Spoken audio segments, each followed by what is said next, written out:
Baku सदारती महल ज़ोआल्पा आमद पर वज़ीर आज़म शहबाज शरीफ का पुरतपाक इस्तकबाल गार्ड ऑफ ऑनर दिया गया। ज़ोआल्पा महल आमद पर आज़रबाईजान के सदर अल्हाम अलियोफ ने मरकजी दरवाजे पर वज़ीर आज़म का इस्तकबाल किया। दोनों रहनुमाओं ने पुरजोश मुसाफिया किया। गार्ड ऑफ ऑनर के दौरान दोनों मुल्कों का कौमी तराना बजाया गया। 2 रोज़ा दौरा आज़रबाईजान के दौरान शहबाज शरीफ आज़रबाईजान के आला हुकाम से मुलाकातें करेंगे, जिसमें तवानाई, तिजारत, दिफा, तालीम और मौसमियाती शोबों में 2 तरफ़ा ताउन बढ़ाने पर जोर दिया जाएगा। इस मौका पर दोनों ममालिक के दरमियान मुतअद्दिद मुफाहमती यादाश्तों और मुआहिदों पर दस्तखत किए जाएंगे। शहबाज शरीफ बिजनेस फोरम से भी खिताब करेंगे।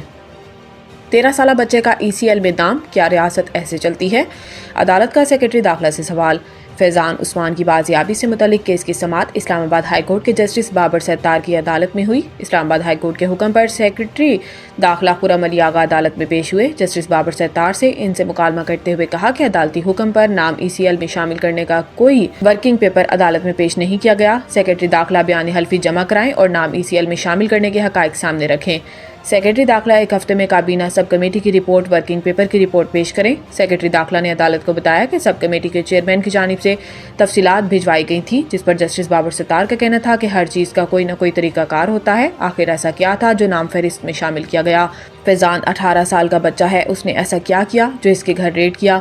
बाजियाबी के बाद पता लगा कि कौन मुल्जिमान थे जो इसके अगवा के पीछे थे। इस्लामाबाद हाई कोर्ट ने फैज़ान उस्मान की बाजियाबी के बाद इसके अहल खाना का नाम ECL में शामिल करने का हुक्म मुअत्तल करते हुए फैज़ान उस्मान की फैमिली को 8 अफराद के नाम ECL से निकालने का हुक्म दे दिया और कहा कि सिर्फ फैज़ान की शादीशुदा बहन सालिया का नाम रहने दें, बाकी निकाल दें।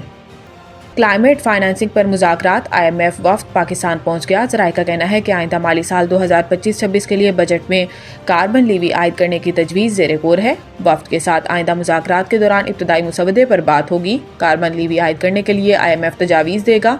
ज़राए के मुताबिक आज से 28 फरवरी तक तकनीकी वफ्द विफाक और सूबों के साथ मुज़ाकरात करेगा। कार्बन लीवी आयद करने, इलेक्ट्रिकल व्हीकल और सब्सिडी पर भी बातचीत होगी। वफ्द आइंदा बजट में ग्रीन बजटिंग को वसी करने के लिए तजावीज़ भी देगा। ज़राए का कहना है कि आज मुज़ाकरात में सिर्फ क्लाइमेट चेंज के इक़दामात पर ही मुज़ाकरात होंगे।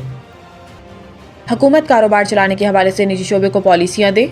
पाकिस्तान बैंक्स एसोसिएशन के तहत पहली पाकिस्तान बैंकिंग समिट 2025 जारी है, जिसमें वफाकी वज़ीर ख़जाना सेनेटर मोहम्मद औरंगज़ेब समेत बैंकों के सदूर और गैर मुल्की मंदोबेन शरीक हैं। वज़ीर ख़जाना का कहना है कि एमर्जिंग मार्केट ने गुज़िश्ता 25 साल बेहतरीन अंदाज में गुजारे हैं। सबका इत्तेफाक है कि हमारे जो हाथ में है इस पर तवज्जो देने की ज़रूरत है। इन्होंने कहा कि बिश्तर वज़राए ख़जाना की तवज्जो पैदावारी नमू पर मबनी रही है। हुकूमत को चाहिए कि वो निजी शोबे को पॉलिसियाँ दे ताकि निजी शोबे कारोबार चलाए। निजकारी कामल और मालियाती इंतज़ाम की बेहतरी होना ज़रूरी है। इनका कहना था कि गवर्नर स्टेट बैंक और मैं सऊदी अरब में आलमी कॉन्फ्रेंस में थे।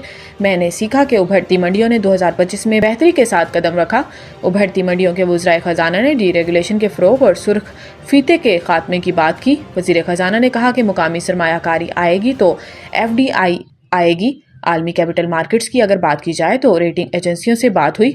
हमें उम्मीद है कि सिंगल D कैटेगरी में आ जाएं।